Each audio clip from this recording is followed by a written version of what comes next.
What's going on, everybody? Bielema coming back to town. We're going to talk about it. We're going to talk about Illinois, talk about the preview.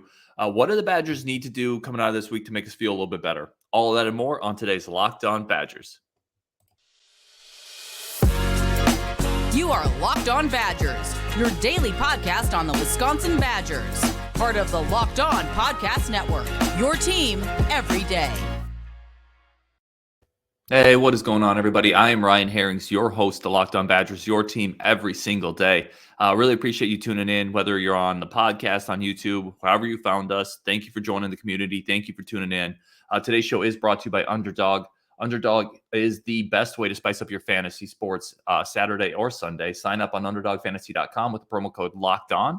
Get your first deposit doubled up to $100. We're going to bring Justin on the show, longtime friend, listener, supporter, all the above. Justin, man, we got two Bs coming into town. Bielema coming into town with his Fighting Illini. Let's start here. I want to start here because I want to get your take on this. I think it's going to be surprisingly similar to mine. Do you care about Bielema? No. I mean, it's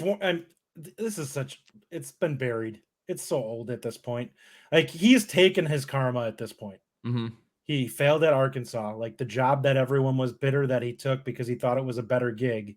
He failed at miserably. He did some things at Arkansas that started to establish a foundation, but just couldn't get a foothold.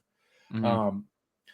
And then after that, he pretty much stumbled around until he got this opportunity to Illinois. I mean, he was like a assistant coach for New England for a little while. That's pretty impressive, right? It like is. Belichick doesn't. It's a good play. It's a good place to get into. Also, an outside linebackers coach for the Giants, I believe. Like, so I'll be honest. I always considered Bielema kind of a dinosaur, kind of, not the most intelligent football coach, but I'm just being real, kind of, right?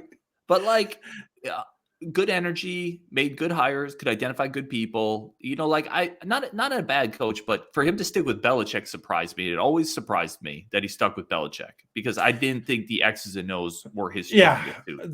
That's what I was gonna say. Like, the one thing, the takeaway I had from his time at Wisconsin was a very vanilla defense that liked to play very bend but don't break. Mm-hmm.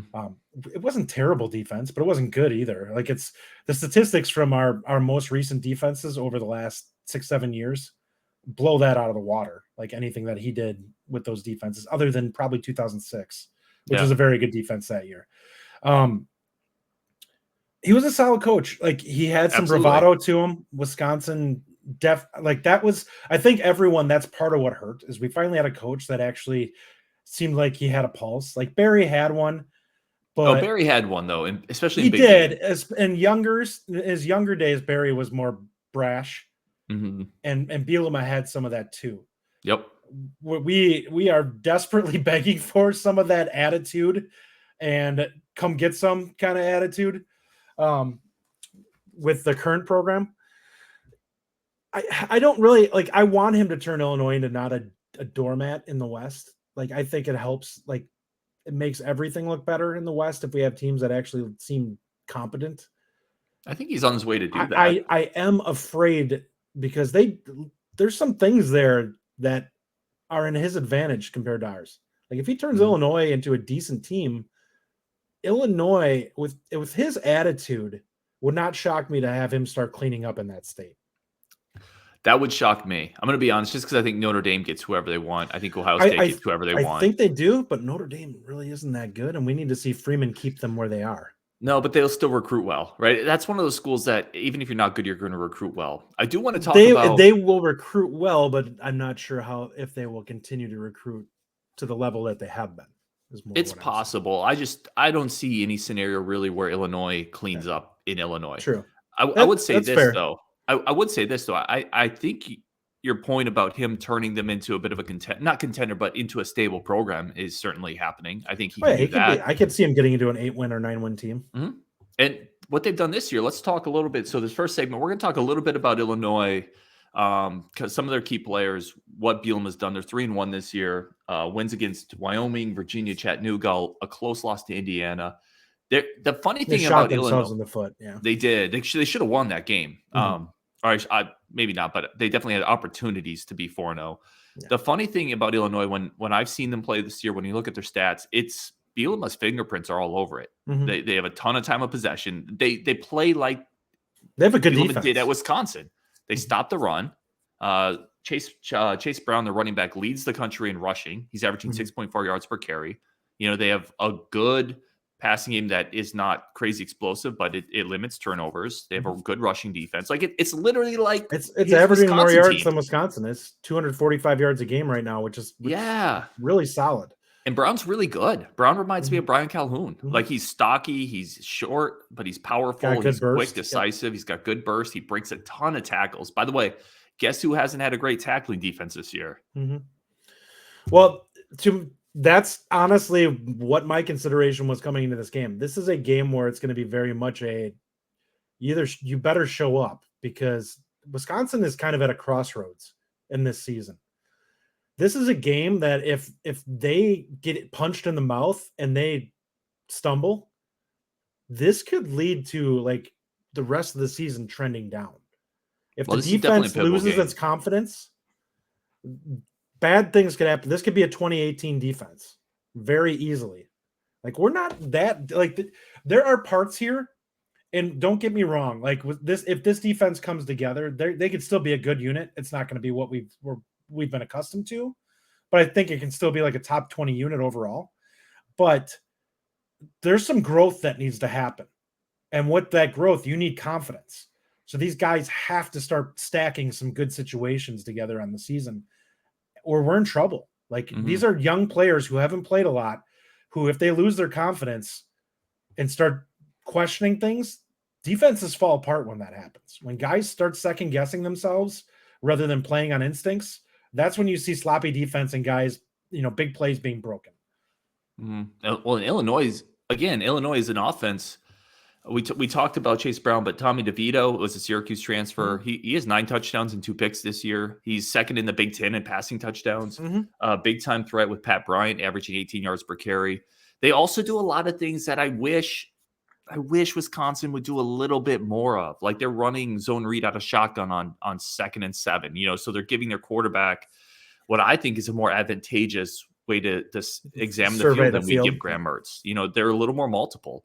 So this is a good offense. Like, they run the ball really well. The only downside is they don't pass protect very well. They're second or third worst in the conference in pass protection. So this might be an opportunity for Herbig, Daryl Peterson, those guys to get going. But your point's dead on. Like, this is a crossroads game, and Wisconsin can kind of go one of two ways here. But I think gone are the days, at least for this season, gone are the days of Illinois coming to Madison, right? The spread should be 21 points. Yeah. This isn't a get-right game by any means. This is a tough game. Bielema must come into this game looking to win. And I will say this is not a game that Wisconsin likely is going to be able to just run it down their throat. They have a decent run defense. No, they haven't played many. Going to have to. They haven't, but they were actually pretty good last year. If anybody that watched them last year, the defense actually held up pretty well. The offense just wasn't very good. Ton of turnovers on offense last year. The defense was pretty good. They fixed a lot of their turnover issues this year. Like I said, DeVito's been really good hold on to the ball, and they run it a ton. Chase Brown gets a ton of carries, but he's built for it. And he's productive. He's super productive. Like, it's a Wisconsin team, like, in a little more evolved way, running out of different sets, but he has built his version of Wisconsin, or I should say he's building his version of Wisconsin, in Champaign-Urbana. And so far it's been pretty good. Coming up, we are going to talk about keys to the game, players that we need to see step up. That's coming up next on Locked On Badgers with Justin Jolka. But first, today's show is brought to you by Underdogs Fantasy. Underdog Fantasy is the easiest way to spice up your college football season. Super simple to get started. Play, win cold hard cash in a single day. No more waiting on an entire season of fantasy sports to play out before you get your payday. You can earn cash instantly after a single game. I've done it. And one of my favorite parts about Underdog is they have a ton of in-game parlays. Go to the website, pick who you want to pick, individual players, receiving, passing totals. You can stack 2 to 5 of them together and really make it a fun way to follow along with your favorite teams, favorite players as you're watching the game. Again, it's easy to play, and it's one of the easiest fantasy games out there to earn cold hard cash off a single game. Sign up with the promo code Locked On, and Underdog will double your first deposit up to $100. Deposit $100, get $100 for free. Go to UnderdogFantasy.com or find the Underdog Fantasy app in the App Store, Google Play Store. That's Underdog Fantasy, promo code Locked On. Get in on the college football pick'em action today. I want to thank everyone again for tuning into Locked On Badgers. Make this one of your first listens, your team every single day. We're talking Illinois. We're talking BLMO. We're talking with Justin. We got the power trio there. Justin, let's talk a little bit. Again, we need to, it's tough, but we need to move on from Ohio State. We talked about it a ton. Mm-hmm. We need to be like in Lord of the Rings, that Eye of Sauron, or was it Saruman, whatever it is, just that laser focused eye focusing on one thing. That's Illinois. What are the keys to this game? Like, what do you need to see from Wisconsin? The defensive line has to badly rebound here. Like, they really need to be better in this game, especially against a team that really likes to run the football and is quite good at it. So they have to be good in this game, because the linebackers just got crushed last game because the defensive line didn't hold up. I don't think that a lot of the corner issues in the last game weren't a lack of ability. It was just conceptually, we were just bad. Like, we were playing way too far off. Like, I get that you're playing against plus athletes, but make them work for it. You know, if you end up getting beat deep, at least he's throwing a pass 35, 40 yards downfield that he's got to be on a dime rather than 10 yards or 20. And what ended up happening is, like, they just chewed us up and just nickel and dimed us down the field because everyone was wide open. Like, there's high school kids that could have easily carved up our defense if we were playing that far off. Yeah. No, your point on the defensive line, I think, is the perfect place to start, actually. You know, you're telling me Bielema, Chase Brown aren't looking at Ohio State, those two top running backs for Ohio State, each going over 100 yards, and they're not licking their lips. Like, I don't know what happened to Keanu Benton. Like, we gotta keep it real. We talked about how big him coming back this year was all offseason, right? Like, we talked about how big that last game was for him for his draft status, and that was terrible film to put out. Like, he was terrible. And I went back and rewatched it. Like, the first half, I went back and rewatched it. Like, that first goal line play, you know, our defensive line against their offensive line, they manhandled us. And that's not, we spent a lot of time, you and I, other people talking about schemes. Ohio State scheming people up, and we don't do that. That wasn't scheming anything. That was they just shoved it down our throat. Yeah. And I remember watching that on the rewatch. I was like, who is this dude? This is not Keanu Benton. He's not the guy we're accustomed to at all. Absolutely not. And by the way, that defensive line down there, Rodis Johnson, upperclassman. You know, Isaiah Mullins, upperclassman. These are not freshmen or redshirt freshmen that are getting shoved around. No. So you're right, man. They have to hold up. And I was wrong. Again, to keep it real with everybody, I thought the defensive line would be a strength this year. I thought you had a bunch of upperclassmen plus Keanu Benton. It could turn around still, but up to this point, that I was wrong. Yeah, I would have to take a look and go back and look at all the games to see what their role has played in our linebackers seeming less productive. Like, I know we've talked about the inside linebackers not being great. How much of that is their fault, and how much of that is that the holes just aren't there like they were for Chanel and Sanborn to just run through? Probably some of both, right? I mean, it's always some of both. I would say this. Yeah, I don't think that these guys are learning their way. Like, we have two. Ideally, we would have liked to have had at least one inside linebacker who had played regularly, so that they could kind of spoon feed the other guy and up the or shorten the time frame needed to get them up to speed. They're kind of learning off each other. Let me ask you this, though, and I was thinking about this during the week, and you mentioned, you know, how good those inside linebackers were last year. You know, what happened to our defensive line? Could it just be that those inside linebackers covered up some of the defensive line last year? Like, they could be very blocks, right? Like, it's not like Chanel was always running through and holes. That's just it. Is Chanel is one of the few linebackers that, like, you talk about being able to just toss aside a lineman. He could get off of blocks. Like, he was stronger than the guy that was coming at him. Yeah, he's a 255-pound linebacker versus a 300-pound lineman, and he's probably stronger than him. That's impressive. It's not like the defensive line was always keeping him clear, is kind of my point. I think you're saying the same. And Sanborn was so instinctual that he was beating blockers to the point of attack. Whereas this year, when I'm watching Jordan Turner, he's trying to use his athleticism and speed, which he has in abundance, but he's trying to use it to create angles around blockers, and he's misreading it. Yeah, he's misreading it, and I think he's reacting slow. Like, I think there's a lot of second guessing going on with both inside linebackers this year compared to what we're used to, just not having the reps. And that's what absolutely kind of killed us with them not playing much last year. Like, we could have shortened this learning curve a ton had we had them play 15% of snaps last year. Yeah, but you couldn't take those two dogs off the field. Mm. Not in close games. You just couldn't do it. Yeah. And there were too many of them last year. And there was too many of them last year, 100%. Let's flip it to the offensive side. So, because I think defensively, you are dead on. The defensive line, those inside linebackers, it's going to be a running game, and if we don't stop it, they're going to keep doing it. Mm-hmm. Let's flip it offensively. Illinois has a good pass efficiency defense and a pretty stout running defense. Where are you at on our offense? We're 4 weeks into the Bobby Ingram experience here. What do you want to see? What do you need to see? What do you think you're going to see? Well, I'm washing out last week. Like, I'm not taking anything That's from fair. that, to be quite honest. I think that we need to continue to do what we've been doing, which is to try to throw for 200 plus. And I think that we will have some success in this game. Now we need Skylar Bell to play like the Skylar Bell that we've seen most of the season. Cundiff's going to hurt. That's a loss. It just is. Yeah. I'm guessing we'll probably see Eschenbach filling in that spot, but he's just not the same guy. And I'm hopeful that he can be productive, but I actually think that there's a chance that Rucci ends up having more effect in the passing game than Eschenbach will. We'll see. But I feel good about the wide receiver still. I think what we saw in that last game was we got so physically manhandled all over the place. And it's not that the offensive line was outright terrible. They weren't. But they didn't give up sacks, but they did get pushed around. Like, Mertz was feeling pressure. Anyone who thinks that he wasn't is nuts. Like, you could see the pocket starting to move on him, and that's when he got happy feet. He just did. But we also didn't have a lot of guys open. What happens when the pocket starts to break down a little bit is quarterbacks move their eyes off of what they're seeing, and now you're no longer going through your progression. Now you're kind of, I got to find somebody. And that's when you get into the wrong mindset. And listen, he made a couple plays to Bell.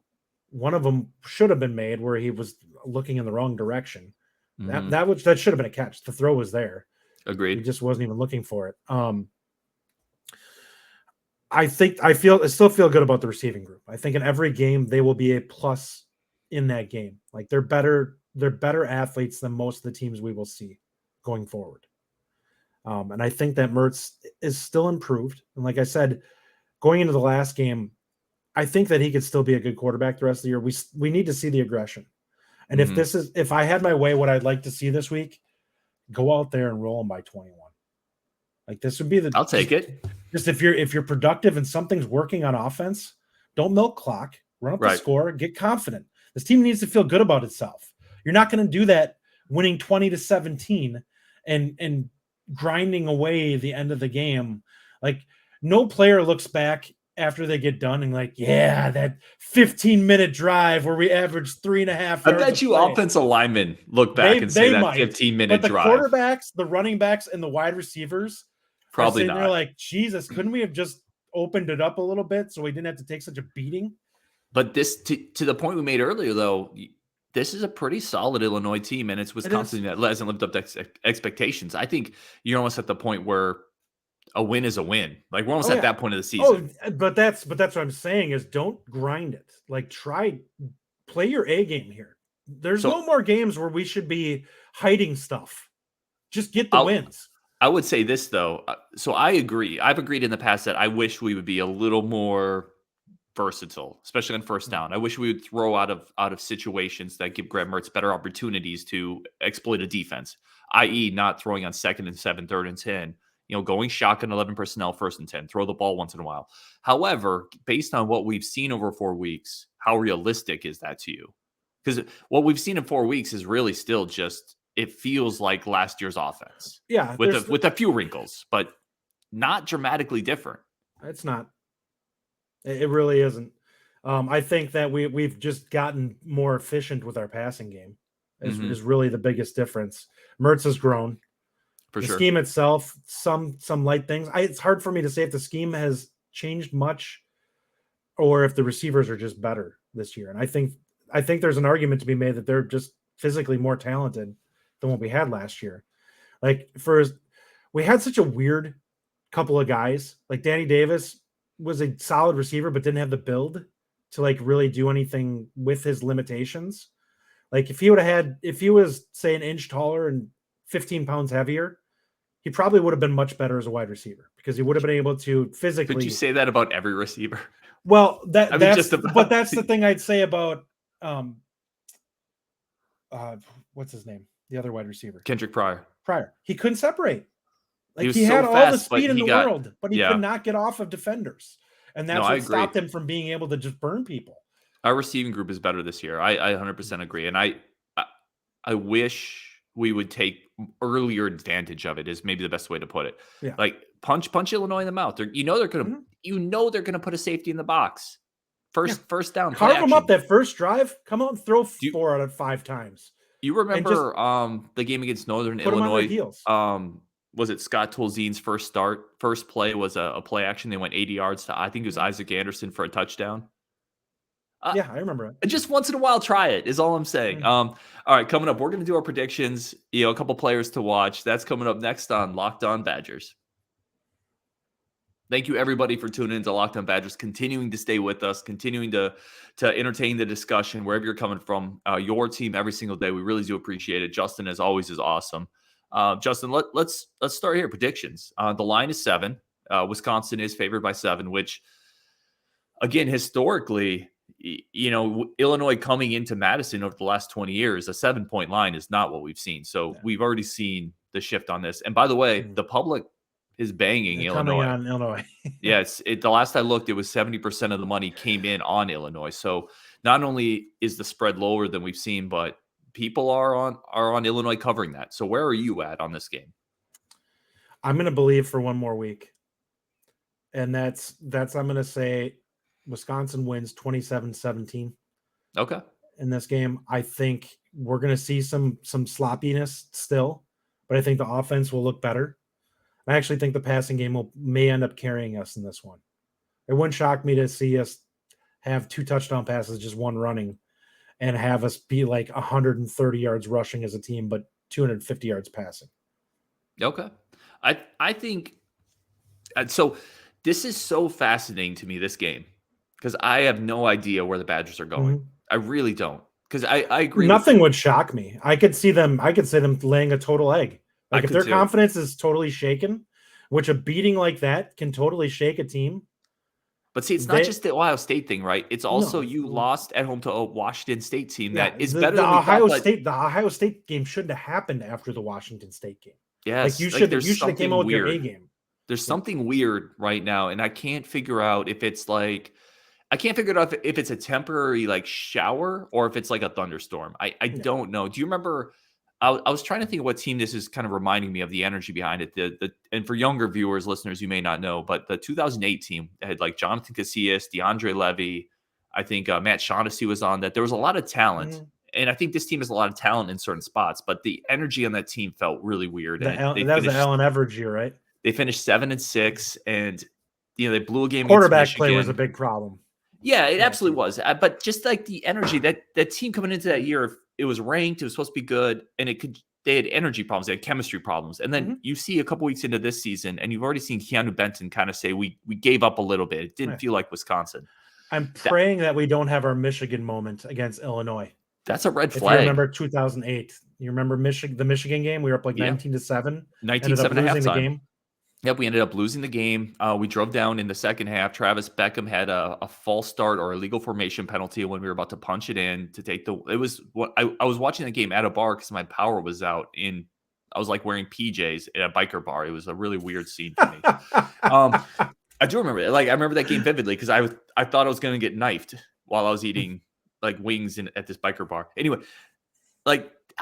My bigger point in this is I just have no idea where this team is. I have no clue. Like if they came out and they beat up on Illinois, like it's a get right game. The defense is ticked off. They throw the ball a bit more. Braylon Allen runs hard. Illinois hasn't been tested. I could see them winning by 20. I really could. I could see it like a 40-20 game, 37-17 game. I could also see this like 20-23 and it goes either way. This could be a super ugly game where both teams just run the ball. Let's like just pray at this point that Illinois just doesn't blow us off the field. I don't see and that. then we feel really bad. I really don't see that scenario because I think Wisconsin is better. Like, talent-wise, Wisconsin's still better. They are. The only way that happens is if the defense is completely just broken. And I don't think they are, because I think Nick Herbig isn't everything we've seen with her. That dude's a killer. Like, and Nick Herbig is not going to give up. Like, there's enough guys on that team that I feel aren't going to give up. But I could see a super ugly game where Illinois. Listen, here's where I could see it. I could see a super ugly game. Christ in the offense, Ingram in the offense goes into a real conservative shell. Yeah. And that's what Bielema wants, right? Bielema's coming to Madison hoping this becomes an ugly slugfest running game. He's gonna take all the shots. Yep. In this game, so they win late. It's like 17-13. We run out of time. I could absolutely see that happening in this game. My prediction is not that. My prediction is Wisconsin wins, but Illinois covers. I'm not with you on the sense of I'm going to believe for one more week. I just don't see it. I don't see the offense or the offense mentality to pull away. And I think Illinois is better than they've been. So I'm going to say like 23-20 Wisconsin. Illinois covers. I think Wisconsin wins an ugly one. And we come out of this week feeling really no better is where I think we're at. That's basically how I would feel if that happens. Like, this is a game that Wisconsin needs to start blowing teams off the field. Like, we need to stop this conservative nonsense and start getting more aggressive and just deciding, hey, we need to fake it until you make it at this point. But that's not who we are. Like, that's not who, I feel like that's what you want. Yeah. But that's the way that you get your guys believing. Like, I don't feel like they come out of this believing if they're playing lowly Illinois. And I'm not saying that Illinois is a bad team. I'm saying that that's in Wisconsin's mindset is likely how we view them. So whether the coaches are going to say whatever, they're going to coach speak this and they're like, oh, we know we need to show up for this one. But I'm sure the coaches even are probably arrogant enough to think that they're, we should be blowing them off the field. Like, it's just, if you're a competitor and you've played sports, there's a level of arrogance there. You think you're better. You think you should kick the other team's butt. Mm-hmm. And I'm sure they probably do feel that way about Illinois, but that's how you get stung. That's how 2019 happened. Yeah. That was a 30-point favorite. I forget. 31-point favorite game. I mean, ugly stuff. All right, let's wrap up there. You have Wisconsin winning. You're still on the believe train. I think you said 27-17, so 10-point win. I think it's going to be more like 23-20. I think it's going to be ugly. I think we're going to be on the edge of our seat the whole game, and not because it's an exciting thrill ride, because it's going to be an ugly. We're game, waiting for something bad to happen. Yeah, I think it's just going to be a lot of running. It's going to be a lot of time possession. It's just going to be an ugly game. But I do think Wisconsin wins. I think they get that Big Ten victory back in the win column and move on to Northwestern next week, which should be, who knows? That should be the get right game. But given we're playing in Ryan Field, that's its own thing. We're not getting into that this week. Justin, we just got to hope that much. Nobody comes back needing a leg amputated or something based off of how that place has been. That place is a house of horrors. Thank God, thank goodness, by the way, they're tearing that place down and building a new one. Right? No more Ryan Field. Yeah, like that place that's on a burial ground or something, man. There's just bad juju from there. Yeah, for sure. All right, Justin, man, thank you so much for tuning in, joining the show as always. For everyone tuning in, I thank y'all so much. As always, we're going to go live after the Illinois game. So join the show, tune in. I'll tweet out all the links. We also got a really cool interview with Parker Lisi coming up. I meant to release that today. I'll probably get that released tomorrow. Another Badgers quarterback target. So we're going to chop that up. On Wisconsin, we'll talk to you tomorrow. Beat Illinois, and we'll move on to the next week.